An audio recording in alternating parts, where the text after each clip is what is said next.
السلام علیکم and very good morning to all of you. آپ سب کیسے ہیں؟ امید کرتے ہیں آپ بھی ٹھیک ہوں گے. ہم بھی بالکل ٹھیک ہیں. اور موسم کراچی کے حوالے سے سب سے پہلے بتائیں یاسر.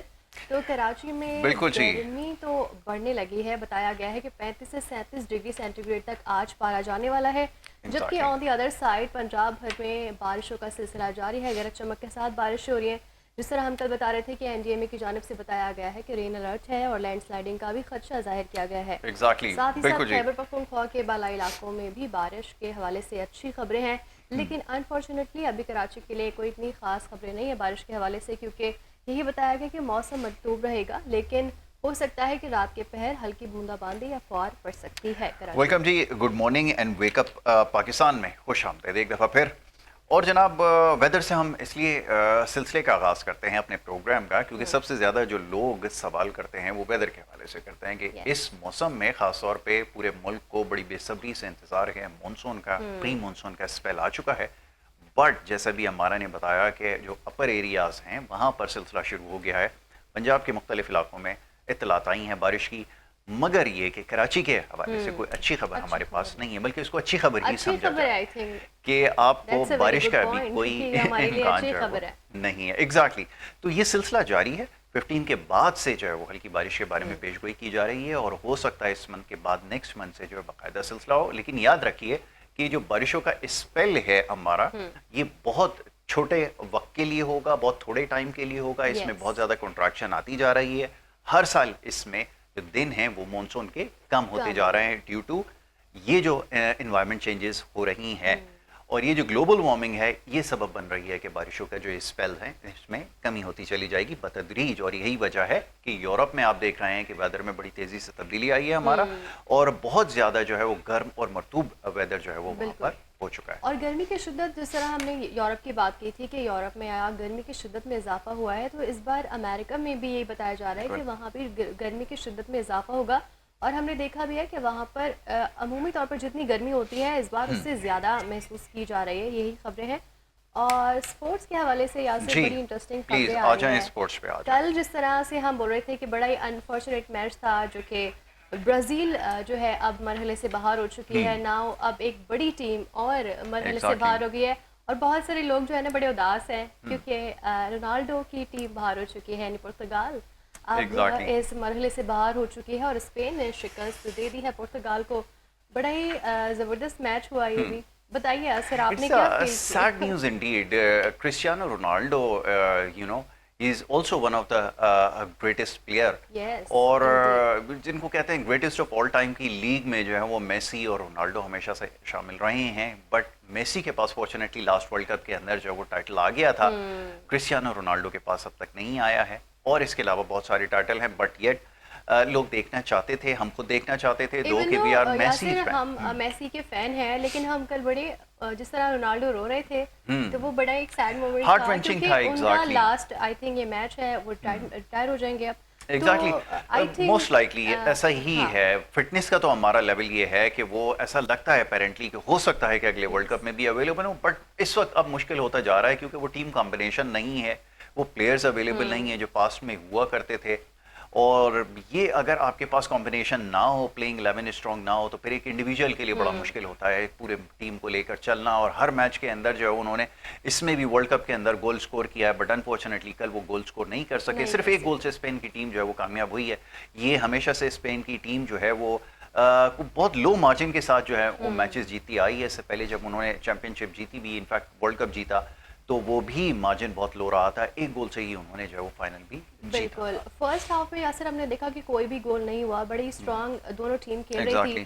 سیکنڈ ہاف میں بھی کوئی گول نہیں ہوا. بالکل ایسا ہی ہے. اور پھر بڑی ٹائم کے بعد جا کے 90th منٹ یعنی کہ آلموسٹ میچ کمپلیٹ ہونے سے جو ٹیکنیکلی اسپیکنگ تو 90 منٹ میں میچ مکمل ہو جاتا ہے, یہ بالکل لاسٹ مومنٹ ہے جس کے اوپر گول ہوا ہے.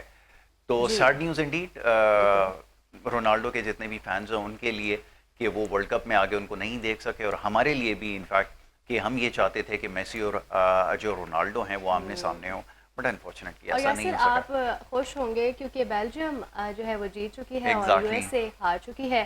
کل جس طرح یاسر کہہ رہے تھے کہ بیلجیم کو آئی تھنک جیتنا چاہیے اور وہ جیتے گی بھی, بڑی اچھی پریڈکشن تھی آپ کی یاسر, اور ایسا ہی ہوا کہ بیلجیم جو ہے اب جیت چکا ہے. اور وہ سیمی فائنل میں جا چکا ہے. اب دیکھنا یہ ہے بالکل. کہ اور کون سی ٹیمز ہیں جو اب سیمی فائنل میں جائیں گی. اور اچھا بیلجیم کے بھی انڈیویجول کون؟ بڑے اسٹرانگ رہے ہیں, لکاکو وغیرہ بڑے نام ہیں, بڑا اچھا کمبینیشن رہا ہے, ورلڈ نمبر 1 بھی رہے ہیں. اور یہ ایک بڑا فرق ہے امریکن کی جو فٹ بال ٹیم ہے, یا اس کو ساکر ٹیم کہہ لیں, یا فٹ بال امریکہ کے اندر وہ آپ نے دیکھا ہوگا ایک اوول شیپ جو بال ہوتی ہے اس کو فٹ بال کہا جاتا ہے, یہ وہاں پہ ساکر کہلاتی ہے. تو یہ جو ساکر ٹیم ہے نیشنل جو مینس کی ٹیم ہے وہ اتنی اچھا پرفارم نہیں کرتی, but on the other hand جو ویمنس فٹ بال ٹیم ہے وہ دنیا کی بہترین فٹ بال ٹیم ہے, بہت سارے ٹائٹل انہوں نے جیتے ہیں. تو یہ بڑا واضح فرق ہے, ساکر کے اندر جو ہے ان کی ڈومیننس اتنی نہیں ہے. بیلجیم ایک یورپ کی بڑی اسٹرانگ سائڈ ہے, اور اگین وہ فٹ بالنگ کا اسٹائل اور یہ وہ بڑا افیکٹو رہا ہے. 4-1 سے بڑا کمانڈنگ پوزیشن میں شروع سے میچ کرا ہے, اور کمپلیٹلی ون سائیڈڈ میچ تھا یہ. جی بالکل یاسر, اور ہم دیکھتے ہیں کہ فیفا کا جب بھی ورلڈ کپ ہوتا ہے تو کچھ مومنٹس ایسے ہوتے ہیں جو بڑی ہائپ کریٹ کرتے ہیں. ایگزیکٹلی. اور اس بار ایک مومنٹ ہے جو ہالینڈ کی جانب سے جس دن میچ تھا ناروے کا, اور ایک واک کی ہے انہوں نے, وکٹری واک آئی تھنک, جی اور وہ وائکنگ اسٹائل میں. یس, اور وہ اتنی ٹرینڈ ہو رہی ہے, اور وہ ہالینڈ کی جو پرسنالٹی ہے نا وہ اس بار لوگ بڑی پسند کر رہے ہیں کیونکہ بڑی ڈفرینٹ سی پرسنالٹی, اور ان کا وکٹری اسٹائل بھی بڑا He is ڈفرینٹ still تھا. very young. He's only I Very think young. 21 years old if I'm not Yes. mistaken. But Yes. یہ کہ اتنی کم عمر میں اور اتنا اچھا ان کا اسٹائل ہے, اور اس وقت ان کا He hair looks so style ہے. passionate, exactly yes. ہیئر اور اسٹائل بھی ان کا جو ہے بڑا جو ہے کچھ وہ میں پڑھ رہی تھی کل, ٹرینڈنگ تو پہ. بتایا جا رہا تھا کہ وہ اپنی ڈائٹ کا بڑا خیال ہاں رکھتے ہیں, یہ بات بالکل صحیح ہے. اور وہ 6000 calories per day 6000 calories, don't tell me. 6000 calories. 6000 calories, اور ان کی ڈائٹ بڑی انٹرسٹنگ اور ہوتی ہے ہے. کارنیور وہ بیسکلی. یس, کارنیور ہیں, اور وہ اینیمل آرگنز کھاتے ہیں اپنی ڈائٹ میں, اور ملک کنزپشن ان کی بہت زیادہ ہے. موسٹلی وہ کارنیور ڈائٹ پر ہیں, اور 6000 کیلوریز کنزیوم کرنا it's very I think difficult. Amazing. 6000 calories لینے کے بعد ساکر پلیئر ہونا اور ویٹ مینٹین کرنا از اراؤنڈ آئی تھنک اگر کیجیز میں بات کریں تو 80-82 کیجیز کے آس پاس وہ ہوں گے جیسے ان کی فزیک نظر آتی ہے. اچھا 6'4" اینڈ دین پھر 90 پلس ہوں گے. اور بہت مشکل ہے کیونکہ وہ آپ نے جب ملیں گے ان کو دیکھیں گے قریب سے تو آپ کو پتہ چلے گا, بٹ ایسا لگتا ہے کہ ان کی فزیک جو ہے وہ بہت فٹ انہوں نے اپنے آپ کو رکھا ہوا ہے, بہت انرجیٹک ہیں, ینگ ہیں, اور بہت ایکسکلوسیو ان کی انرجی ہے جو فیلڈ میں نظر آتی ہے. جی ٹھیک ہے, نیکسٹ اسٹوری کی جانب پڑھتے ہیں. اور ایران کے حوالے سے بات ہو رہی تھی ایک دن پہلے. جی ہم نے دیکھا کہ جس طرح فیونرل کی رسومات جو کی گئی ہیں ادا کی گئی ہیں, اور اب اس کے حوالے سے ہم بتائیں کہ ایران کے جو شہید سپریم لیڈر ہیں آیت اللہ خامنئی, اور ان کی جثے خاکی ہیلی کاپٹر کے ذریعے قم شہر پہنچا دی گئی ہے, جہاں آج جلوس اور دعائیہ تقاریب ہوں گی. اس سے پہلے تہران میں نماز جنازہ ادا کی گئی تھی, جہاں روسی میڈیا کے مطابق آیت اللہ خامنئی کے جلوس جنازہ میں 1 کروڑ سے زائد افراد نے شرکت کی ہے. یہ بالکل 1 کروڑ 20 لاکھ جو کو فگر وہ بتایا جا رہا ہے, it's a ballpark figure, yet اس سے زیادہ ہو سکتا ہے. اتنی بڑی تعداد میں لوگوں کی پارٹیسپیشن رہی ہے. اور جیسے آپ کل بتا رہی تھی کہ جو پریزیڈنٹ ٹرمپ ہیں, اور اچھا یہ لائیو مناظر ہیں, یہ دیکھیں آپ کی اسکرین کے اوپر آ گئے ہیں. جی اب اس وقت یہ بالکل آپ کو لائیو دکھا رہے ہیں, آپ اس سے خود اندازہ لگا سکتے ہیں کہ جیسا بھی ہم بات کر رہے تھے کہ 1 کروڑ سے زیادہ کا مجمع ہے, تو یہاں تو 1 کروڑ سے بھی تعداد بہت زیادہ ہمیں اسکرین کے اوپر نظر آ رہی ہے. آپ کے سامنے آپ دیکھ سکتے ہیں کہ دور تک انسانوں کا ایک سمندر جو ہے وہ نظر آ رہا ہے, اور ایسا محسوس ہوتا ہے کہ شاید پورا ایران جو ہے وہ اس جو دعائیہ تقریب کہہ لیجئے یا اس جنازے کی جو تقریب ہے, تقریب تو خیر اس کو کہنا مناسب نہیں ہوگا, مطلب یہ جتنی بھی پروسیڈنگز ہیں اس کا حصہ بن رہے ہیں. تو یہ بڑا کمال, اتنا ہیوج کراؤڈ یاسر ہم نے ہسٹری میں تو کبھی نہیں دیکھا, اور یہ بڑا ہی ہسٹری بالکل ٹھیک ہے. بالکل ٹھیک ہے جی. تو یہ مشہد کی طرف جو ہے یہ رواں دواں ہیں, یہ بتا رہے ہیں یہ قافلے کی شکل میں جا رہے ہیں اس وقت ایسا لگتا ہے, اور پھر یہ نجف سے کربلا جائے گا, اور پھر جو ہے اس کے بعد یہ جو تدفین کا مرحلہ ہے اس کا باقاعدہ مشہد میں تدفین ہوگی. 9 جولائی کو ان کی تدفین کی جائے گی.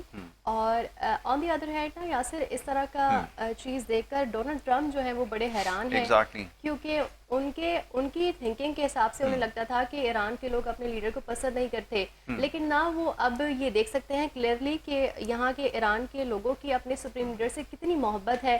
نہ کہ صرف ایران کے لوگوں کی, بلکہ جتنے بھی ملک میں لوگ ہیں جو ان سے محبت کرتے ہیں, جو اس مجمع میں شریک ہیں, ان کی بھی ان کے لیے محبت, ان کا احترام. اور یہ ہم دیکھ سکتے ہیں, یہ بڑا تعریفی لمحہ ہے, اور اتنے لوگوں کا موجود ہونا یہ دکھا رہا ہے کہ وہ اپنے لیڈر سے کتنی محبت کرتے ہیں. اچھا ایک چیز اور میں عرض کرنا چاہوں گا کہ یہ اس سے پہلے یہ جو سارا ایپیسوڈ جس کا آغاز ہوا, جس میں یہ احتجاج کا سلسلہ شروع کروایا گیا, اور اس کے بعد یہ بتایا گیا کہ لوگ وہاں کے ناخوش ہیں, وہاں کی جو لیڈرشپ ہے, ہیرارکی ہے, اس سے یہ ایک تاثر دینے کی کوشش کی جا رہی تھی اور مختلف سرویز بھی جو ہے وہ سرفیس ہو رہے تھے کہ جس میں یہ کہا گیا کہ عوام میں مور دین 35% لوگ جو ہے وہ نالاں ہیں اس تھیوکریسی سے اور یہ جو وہاں کے رولر ہیں سپریم لیڈر ہیں ان سے. بٹ یہ جو مناظر آپ دیکھ رہے ہیں اس سے کیا سمجھ میں آتا ہے؟ اس سے پتہ یہ چلتا ہے امریکنز خود اس بات پہ اب اس کا جیسے ٹرمپ صاحب نے کہا کہ ان کو اندازہ نہیں تھا کہ اتنی بڑی تعداد میں لوگ جو ہیں وہ ان کو چاہتے ہیں انہیں پسند کرتے ہیں اور ہمارے پاس جو شاید فگرز ہمیں بتائے گئے تھے یا ہمیں بریف کیا جا رہا تھا یا تھرو میڈیا جو چیزیں چلوائی جا رہی تھی وہ ساری جو ہیں وہ غلط ثابت ہوئی ہیں. تو یہ اس کی کلیئر انڈیکیشن ہے. ٹرمپ بڑے حیران ہے کیونکہ وہ یہی کہہ رہے ہیں کہ جو جس طرح سے لوگ رو رہے ہیں اپنے لیڈر کے لیے تو وہ بڑا ہی ان کے لیے یہ شاکنگ ہے کیونکہ وہ تو ایکسپیکٹ کر رہے تھے کہ یہاں پر مجمع اتنا نہیں ہوگا, یہاں لوگ اتنے شریک نہیں ہوں گے, لیکن now he can see clearly کہ یہ لوگ اپنے لیڈر سے کتنی محبت کرتے ہیں. ایگزیکٹلی. چلیں جی خبروں کے سلسلے کو جاری رکھیں گے اور اس کے ساتھ ساتھ ہمارے ساتھ اسٹوڈیوز میں گیسٹ بھی ہوں گے. اب سے کچھ دیر بعد شیف صاحب بھی یہاں پر ہمارے ساتھ موجود ہوں گے, ان کی طرف بھی چلیں گے, لیکن اس سے پہلے اسٹوڈیوز میں مہمان ہمارے ساتھ یہاں پہ تشریف فرمائیں انہیں خوش آمدید کہیں گے اور اس کے بعد پھر تھوڑا سا یہ اس وقت جو جاری صورتحال ہے اس پہ بھی گفتگو ہوگی اور ساتھ ساتھ جو ہمارے دیگر معاملات ہیں زیر بحث آئیں گے. معزز مہمان آپ کا تعارف یہ ہے کہ آپ صدر ہیں تحریک نوجوانان پاکستان, ایک ممتاز سماجی رہنما بھی ہیں, اس کے ساتھ ساتھ تجزیہ کار بھی ہیں اور بڑے عرصے سے جو ہے وہ ہمارے ساتھ مختلف پروگرامز میں شرکت کر رہے ہیں. بڑا اچھا تجزیہ اور تبصرہ کرتے ہیں حالات کے حوالے سے اور خبروں کے حوالے سے. اس کے ساتھ ساتھ نوجوانوں کے امور کے حوالے سے بہت سارے اپنی خدمات سر انجام دی ہیں اور کوشش یہ کرتے ہیں کہ ان کو جو ہیلدی ایکٹیویٹی ہیں اس کے اندر ان کو انڈلج رکھا جائے, اس کے لیے بڑی کوششیں کی ہیں. اور اس کے ساتھ ساتھ سب سے جو بڑی کوشش ہے جس کے لیے میں ہمیشہ ان کو سراہتا ہوں اور آج بھی سراہوں گا ضرور کہ وہ نوجوانوں کو سیاسی جو شعور ہے اس کی طرف لے کر آ رہے ہیں کہ وہ سیاست کا باقاعدہ حصہ بنے. یہ وہ والا سیاسی شعور خدا نخواستہ نہیں ہے جس کے اندر اپنے علاوہ پوری دنیا جو ہے وہ غلط دکھائی دیتی ہے. یہ وہ سیاسی شعور ہے جس کے اندر سننے کی, سمجھنے کی, برداشت کو پیدا کرنے کی اور اختلاف کرنے کا جو طریقہ ہے اس کو ملوث خاطر رکھنے کی جو ہے وہ کوششیں کر رہے ہیں یا اس کے بارے میں ان کو آگاہی دے رہے ہیں. یہ بڑا ضروری ہے. میں بات کروں جناب مرزا عالم بیگ صاحب کا, ہمارے معزز مہمان اسٹوڈیوز میں تشریف فرما ہیں. بیگ صاحب کو خوش آمدید کرتا ہوں. بیگ صاحب سیاسی شعور کی تو میں نے ابھی بات کر دی ہے, میں چاہوں گا ذرا پہلے یہاں سے سلسلے کا آغاز کر لیا جائے کہ یہ بھی ایک سیاسی شعور ہے. اس کو سیاسی شعور ہی کہوں گا یا میں کیا نام دوں اس کو؟ اپنے لیڈر سے ایک محبت ہونا, ایک الفت ہونا یہاں پہ بھی ہوتی ہے لیکن اس کی نوعیت کچھ اور ہوتی ہے. یہاں پر بھی نظر آئی ہے, اس کی شکل جو ہے وہ کچھ اور ہے. یہ سلسلہ آخر ہے کیا؟ ذرا فرمائیں. دیکھیں سب سے پہلے تو میں سمجھتا ہوں کہ پوری ایران قوم کو یہ بات جان لینا چاہیے کہ امریکہ جو اپنے آپ کو سپریم پاور کہتا تھا اس کو نہ صرف عملی میدان کے اندر الحمدللہ ایران نے وہ ٹف ٹائم دیا جو کبھی امریکہ نے سوچا بھی نہیں تھا. اس کے ساتھ ساتھ اس جنگ نے ایران کی قوم کو وہ شعور دیا اور امریکہ کی تمام انٹیلیجنس نیٹ ورک کو رد کر دیا جس کی زندہ مثال آج یہ آپ جنازے میں جس انداز میں لوگوں کا موجود ہونا دیکھ رہے ہیں. یہ ایک کھلا چیلنج ہے امریکہ کے ان اداروں کو جو اپنی خود مستی میں یا اپنے اوپر غرور کرتے ہوئے ہمیشہ سمجھتے ہیں دنیا میں سب سے زیادہ سپر پاور ہے. اور اس وقت جس طریقے سے ایرانی قوم اپنے سپریم لیڈر کو خراج تحسین پیش کر رہی ہے اور ان کے جنازے میں شریک ہے, یقین کریں ایک تاریخی لمحہ ہے. اور یہ ان لوگوں کے لیے پیغام ہے کہ جو جب آپ نے دیکھا کہ ایران امریکہ جنگ شروع ہوئی تو لوگ سمجھ رہے تھے کہ شاید ایران کی قوم بٹی ہوئی ہے, لیکن ایک لمحہ ایسا آیا جب پوری دنیا نے دیکھا کہ وہ بٹی ہوئی قوم قومیت بن گئی. اور یہ پوری جنگ کا سب سے خوبصورت لمحہ تھا جب ایران کے اندر مختلف لوگوں نے ایک پلیٹ فارم پہ جگہ جمع ہو کر صرف ایک چیز کو اپنا موٹیو بنایا, یہ تھا کہ امریکہ کے خلاف جنگ اور اپنے سپریم لیڈر کی آواز پہ لبیک کہنا. آپ دیکھیں جب جس وقت شہادتیں ہو رہی تھیں اس کے بعد بھی یہ قوم گلیوں میں بٹی ہوئی نہیں تھی, یہ میدان میں موجود تھی, یہ چھپی ہوئی نہیں تھی. اور جس طرح جام شہادت نوش کیا آیت اللہ خامنہئی صاحب نے, جبکہ ان کو بھی پتا تھا کہ کسی بھی لمحے امریکی نیٹ ورک جو ہے وہ کہیں نہ کہیں ان کو آگے تعاقب کے اندر پکڑ لے گا اور ان کے ساتھ اللہ نہ کرے کہ یہ جو لمحات تھے کہیں بھی رک جائیں گے. لیکن پوری قوم نے دیکھا یہ لمحہ رکا نہیں. آج وہ پوری ایران قوم ایک قومیت بن کے امریکہ جیسی سپر پاور کو ایک کھلا چیلنج کر رہی ہے کہ تم جتنی بھی شہادتیں کر لو, ہمارا ایمان اس بات کی اجازت دیتا ہے, واقعہ کربلا سے آپ اس کی تعبیر کر لیں کہ الحمدللہ یزید کے ہاتھ پہ بیعت نہیں کرنی, جی ہم نے کلمہ حق ادا کرتے ہوئے جامع شہادت نوش کرنا ہے. ہمیں ایسی زندگی نہیں چاہیے جو گیدڑ کی موت ہوتی ہے, ہمیں شیر کی زندگی چاہیے. تو میرے خیال میں اس سے بڑی چیز کوئی نہیں ہوتی. مثال ہے, زندہ مثال ہے. ابیک صاحب, ہمارے جیسے ینگسٹرز کے لیے کیا میسج ہوگا اس تمام سینیریو میں کہ ہمیں کس طرح سٹینڈ آؤٹ کرنا چاہیے اپنے ملک کے لیے؟ جس طرح ہم نے دیکھا کہ ایران کے لوگ نکلے اپنے سپریم لیڈر کے لیے اور ابھی بھی وہ ان سے محبت کا اظہار کر رہے ہیں, تو ہمارے لیے کیا میسج ہوگا اس سب میں؟ دیکھیے, ہمارے لیے سب سے بڑا پیغام یہ ہے کہ جس وقت پوری دنیا نے دیکھا کہ ایران کے اوپر امریکہ نے حملہ کیا اور وہ بٹی ہوئی قوم ایک جگہ جمع ہو گئی, تو ہمیں اس لمحے کا انتظار نہیں کرنا کہ جب کوئی سپر پاور آ کے ہمارے اوپر حملہ کر ہم سوچیں کہ ہم قوم بن جائیں. ہمیں آج سے اپنے آپ کو بحیثیت قوم بنوانا ہے. اور میں نے پہلے بھی کہا تھا کہ آپ کا جو پروگرام ہے اس کا ٹائٹل ہے جاگو پاکستان. جاگنا ہے اپنی سوچ کے لیے, اپنی فکر کے لیے, اپنے مستقبل کے لیے. خاص طور پر نوجوانوں کو یہ بات سوچ لینی چاہیے کہ پاکستان ایک زندہ تعبیر ہے.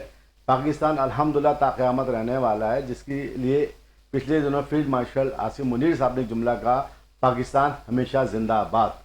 یہ نعرہ نہیں ہے, یہ ایک فکر ہے, یہ ایک سوچ ہے, یہ وہ پیغام ہے جو نوجوان نسل کو دیا گیا ہے کہ تمہیں اپنے ملک سے, اپنی قوم سے محبت کرنی ہے. بیگ صاحب, کچھ دیر پہلے آپ نے عرض کیا کہ یہ میسیج ہے کلیئر امریکہ اور اس کے الائی کے لیے. اب سوال یہ پیدا ہوتا ہے کہ آگے کیا ہونے جا رہا ہے اور یہ معاملات کیا سیٹل ہو جائیں گے؟ اب سوال یہ پیدا ہوتا ہے کہ ان کے سیٹل ہونے کے بعد پھر خطے میں دیکھنا یہ ہوگا کہ توازن کیسے قائم رکھنا ہے. اور اس سے بڑھ کر یہ کہ آپ کو بڑے عرصے کے بعد ایک اپرچونٹی ملی ہے, بلکہ ہو سکتا ہے کہ پہلی دفعہ ہی اس کو سمجھا جائے کہ ایک ایسے اسٹیج پر آپ آ چکے ہیں کہ اسٹیٹس اللہ نے آپ کو ایسا عطا کر دیا ہے کہ آپ دنیا سے اپنی بات منوا سکتے ہیں. ہر شخص یہ سوال کر رہا ہے کہ ہم اس سے حاصل کیا کر سکتے ہیں؟ کیا اس چیز کا تعین ہو چکا ہے؟ کیونکہ بظاہر اس کی علامات نظر نہیں آ رہی. کیا پتہ ہے ایسا کوئی پلان ہو آپ کی کیا اس کے اوپر آئے؟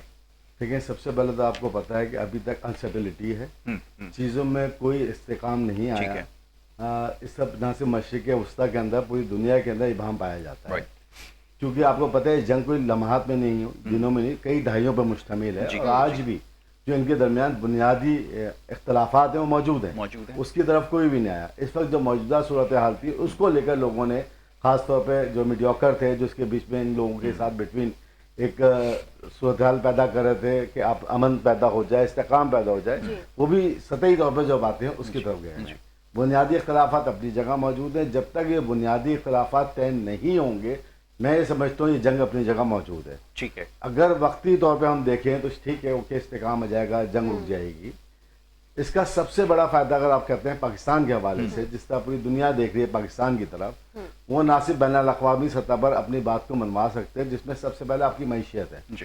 اس معیشت کو لے کر, جیسا آپ کو پتہ ہے آپ قرضوں میں ڈوبے ہوئے ہیں بین الاقوامی سطح پر, آپ نے اتنے قرضے لے لیے ہیں, تو اس کی طرف جانا چاہیے, پالیسی مرتب کرنی چاہیے, نہ صرف بیرون ملک بلکہ اندرون ملک. ہماری معاشی اصلاحات کیا ہونی چاہیے, ہمارے بیرونی قرضے کو کس طرح ہمیں ادا کرنا ہے, ہم نے معاشی طور پہ اپنے اندر صنعتوں کو کس طرح فروغ دینا ہے, ہم نے ٹیکس کا نظام کیسے وضع کرنا ہے. دیکھیں, آج ہمیں ڈکٹیشن ملتا ہے. آج جب ہم ڈکٹیشن لے رہے ہوتے ہیں تو اس کی وجہ سے یہ کہ ہم اپنے چاہ کے بھی کچھ نہیں کر پاتے. اور اس کی وجہ شاید میں ایک پہلے پروگرام میں بھی کہہ چکا ہوں کہ جن لوگوں کو جس مقام پہ ہونا چاہیے وہ نہیں ہے, ان کو پتہ ہی نہیں ہم نے کرنا کیا ہے.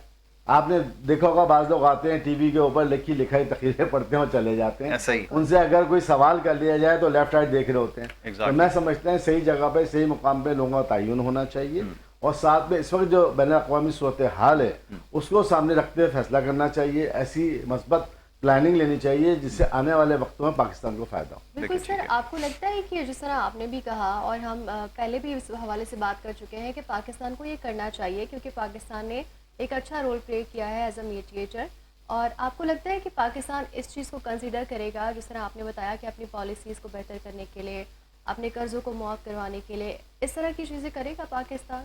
دیکھیے, کرنا پڑے گا, چونکہ یہ وہی والی بات ہے, اصل اس طرح کا یہ موقع بار بار نہیں ملے گا. میں سمجھتا ہوں پہلے اٹیمپٹ پہ ہمیں گول اچیو کرنا چاہیے, آنے والے وقت کا انتظار نہیں کرنا چاہیے. تبھی ممکن ہوگا جب ہمارے تھنک ٹینک جو لوگ ہمارے فرنٹ اور بیک پہ ہیں وہ ایک پیج پہ جمع ہوں, ہر چیزوں کو بھول کے سب سے پہلے پاکستان کے سامنے رکھیں کہ وہ عزم ہے جس کے لیے میں پاکستان کی تعمیر کرنی ہے. تو جب تک آپ اس سوچ کو لے کے آگے نہیں بڑھیں گے اور ایز اے میڈیٹر اپنی ویلیوز کو نہیں کیش کریں گے, دیکھیں پوری دنیا نے دیکھا آخر ان کے حصے میں یہ چیز کیوں نہیں آئی. یقیناً اللہ تعالیٰ کے ساتھ ساتھ ہمارے جو لیڈر ہیں, ہمارے جو سپریم کونسل ہے, ان کی موجودگی نے اس بات کا احساس دلایا کہ پاکستان کا وجود ہے اور یہ اللہ کا بہت بڑا انعام ہے. اگر ہم اس سے آج بھی فائدہ نہیں لیں گے تو میں نہیں سمجھتا کہ تاریخ کبھی ان کو معاف کرے. ٹھیک ہے ویسے اب یہ بتائیے کہ ابھی جیسے بات ہو رہی تھی کہ آپ نے یہ طے کرنا ہے کہ آپ نے کرنا کیا ہے. ہم جب بھی اس پوزیشن میں آتے ہیں کہ لگتا ہے کہ ہم ٹیک آف کرنے والے ہیں, ہمارے یہاں اسپیکولیشن شروع ہو جاتی ہے, قیاس آرائیوں کا سلسلہ شروع ہو جاتا ہے. اب یہ دیکھ لیجئے کہ اس وقت یہ بات ایک دفعہ پھر شروع ہو چکی ہے, مختلف جگہوں سے آواز آ رہی ہے. ایک سینئر جو ہمارے جرنلسٹ ہیں انہوں نے ایک آرٹیکل اس کے اوپر لکھا کہ ہو سکتا ہے کہ کوئی نیا سیٹ اپ جو ہے اس کو لایا جائے. وہ بارہا اس چیز کی نشاندہی کر رہے ہیں. اب جب کوئی اتنا سینئر آدمی اگر اس طرف نشاندہی کر رہا ہے تو پھر لامحالہ اس سے اسپیکولیشن شروع ہو جاتی ہے, اور اس سے ہوتا کیا ہے, پھر انسرٹینٹی آتی ہے. اب ہر طرف ہر کوئی ایک دوسرے کی شکل دیکھ رہا ہے کہ یہ آخر ہو کیا رہا ہے, کیا واقعتاً کوئی ایسا سلسلہ ہونے والا ہے. اس کا کیا کیا جائے کہ ہر 2 سال 2.5 سال کے بعد یہ ہماری ایک ہسٹری بن گئی ہے کہ یہ 2008 کے بعد سے جب بھی یہ 5 سال کی طرف ہم جا رہے ہوتے ہیں تو یہ آوازیں آنا 2.5 سال کے بعد شروع ہو جاتی ہیں. اس کی کیا وجہ ہے اور کیا واقعتاً ایسا کچھ ہو رہا ہے؟ دیکھیں سب سے پہلے یہ وجوہات ہیں غیر سیاسی استحکام کی. ٹھیک ہے, چونکہ آپ کو پتہ ہے یہاں پہ حکومتیں آتی نہیں ہیں, لائی جاتی. ٹھیک ہے, میرے خیال ہے. ٹھیک ہے. اور اس کے بعد جب بھی آپ یہ دیکھتے ہیں کچھ لوگوں کے ٹارگیٹس ہوتے ہیں, اگر وہ اچیو نہیں ہو رہے ہوتے ہیں تو یقیناً تبدیلی کی طرف لے جایا جاتا ہے. ٹھیک ہے. اور رہی بات آپ کریں جس طرح کسی نے اشارہ کیا تو آپ کو پتہ ہے لائکنگ ڈس لائکنگ گروپ بھی ہوتے ہیں یہاں پہ جو اپنی اپنی خواہشات کا اظہار اس طریقے سے کر کے عوام کے اندر ایک سوچ پیدا کرنے کی کوشش کرتے ہیں. حقائق کبھی اس کے ساتھ بھی ہوتے ہیں, کبھی اس کے برعکس بھی ہوتے ہیں. موجودہ صورتحال کے اندر جیسا کہ آپ دیکھ رہے ہیں ماشاءاللہ اس وقت تمام ہمارے جو لیڈرز ہیں, خاص طور پہ جو حکومت ہے اور ہمارے عسکری ادارے وہ ایک پیش پہ کام کر رہے ہیں, اور اس میں کوئی دو رائے نہیں ہے. جس انداز میں ہمارے جو لیڈرز ہیں وہ بیٹھ کے ہمارے عسکری اداروں کے ساتھ مل کے ملک کے اندر معاشی استحکام لانے کی کوشش کر رہے ہیں, ہمارا سیکورٹی نظام بہتر ہو رہا ہے, دنیا میں آپ کے وجود کو تسلیم کیا جا رہا ہے. ایسے میں یہ باتیں میں سمجھتا ہوں کم از کم ملک کے استحکام کو نقصان پہنچانے. یہ میرے سے وہی والا ایک پیج تو نہیں ہے جو اس سے پہلے والی حکومت بھی کلیم کرتی رہتی تھی, وہ روزانہ اس کی تسبیح گھماتے تھے کہ ایک پیج پر ہیں ایک پیج پر ہیں. اس سے پہلے والے بھی یہی کہا کرتے تھے اور اس سے پہلے والے بھی یہی کہا کرتے تھے ایک پیج پر ہیں. میں یہ سفر ڈھونڈ رہا ہوں کون سا سفر ہے جس کے ایسے ہی ہے. دیکھیں آپ جس سفر میں دشت کی سیاحی میں نکلے ہوئے ہیں نا, یہاں جب ایک گلاس پانی کی امید ملتی ہے تو ہر کوئی اس کی طرف بڑھتا ہے. مسئلہ یہ ہے کہ ہم کسی بھی طریقے سے سامنے والے وجود کو تسلیم کرنے میں تیار ہی نہیں ہے. ہم اپنی خامیوں کو کبھی بھی اعتراف کرنے کے لیے تیار ہی نہیں ہے. یہی وجہ ہے کہ ایک کے بعد ایک پیچھے لگا ہوا ہوتا ہے. خواہشات کا نہ ختم ہونے والا سلسلہ موجود ہے, خاص طور پہ حکمرانیت کا. میں اس کی مثال اس طریقے سے دیتا ہوں کہ جب بھی کوئی اپوزیشن حکومت کے سامنے بیٹھی ہوتی ہے اس کا مقصد کہیں پہ بھی عوام کے لیے اصلاحات حاصل کرنا نہیں ہوتا, اس کا مقصد حکومت کے ایوانوں میں جانا ہوتا ہے. جب تک آپ یہ سوچ تسلیم نہیں کر رہیں گے, اس قوم کے حقیقی نمائندے نہیں آئیں گے, لوگوں میں شعور, خاص طور پہ جس طرح آپ نے کہا تھا نوجوانوں میں سمجھتا ہوں شعور نہیں آئے گا, یہ وراثت کی سیاست ختم نہیں ہوگی اس ملک سے اندر, اور اہل لوگوں کو ان کے مقام نہیں دیا جائے گا. دیکھیں تحریک نوجوان پاکستان کا مقصد بھی یہی ہے. ہمارا مقصد صرف ووٹ حاصل کرنا نہیں ہے, ہمارا مقصد قوم کو اور نوجوانوں کو شعور دینا ہے کہ اپنے آپ کو پہچانو اور اس ملک کی تعمیر کے اندر اپنا حصہ ڈالو, اور ان لوگوں کے خلاف اٹھ کھڑے ہو جو صدیوں سے کئی دہائیوں اس ملک پر حکمرانی کر رہے ہیں, اور یہاں پہ میوزیکل چیئر کھیلی جا رہی ہے. ایک ہٹتا ہے دوسرا آ جاتا ہے, دوسرا ہٹتا ہے ایک آ جاتا ہے. جس طرح بھی یاسر نے کہا کہ وہی سلسلہ تو نہیں ہے, حقیقت اس وقت بھی وہی میوزیکل چیئر کھیلی جا رہی ہے جس وقت بھی پھر کو رک جائے گی. میں یہاں پہ چلے تھوڑا سا آن اے لائٹر نوٹ میں آپ کو بتاتا ہوں. ایک مزے کی بات ہے توانائی کے ایک ملک میں, پاکستان کی بات نہیں کر رہا, ایک ملک میں ایک وفاقی وزیر تھے, وہ ایک پریس کانفرنس کر رہے تھے اور وہ یہ بتانے لگے کہ دیکھیں ہم بڑی کوشش کر رہے ہیں کہ چیزوں کو جو ہے وہ ٹھیک کر دیں, بجلی کی لوڈ شیڈنگ ختم کر دیں, وسائل کے اوپر جو ہے وہ کام کریں. یہ جو کچھ بھی ہے اس وقت لوڈ شیڈنگ اور یہ جو ہمارے وسائل اس وقت نہیں ہے, اس کی ذمہ دار پچھلی حکومت ہے. انہوں نے پریس کانفرنس میں یہ جملہ کہا تو آگے سے صحافی نے کہا کہ حضور پچھلی حکومت میں آپ ہی وفاقی وزیر تھے اور یہ پورٹ فولیو آپ ہی کے پاس تھا. تو فرمانے لگے نہیں میں اس کی بات نہیں کر رہا, میں اس سے پہلے والی حکومت کی بات کر رہا ہوں. تو پھر اس نے کہا کہ اس سے پہلے بھی حکومت میں آپ ہی تھے جو توانائی کے وفاقی وزیر تھے. تو یہ ہمارے یہاں نہیں, مطلب میں ایسی مثال دے رہا ہوں, ہو سکتا ہے بنانا ریپبلک میں اس طرح بھی ہوتا ہے. یہ بیگ صاحب اب صورتحال ہے.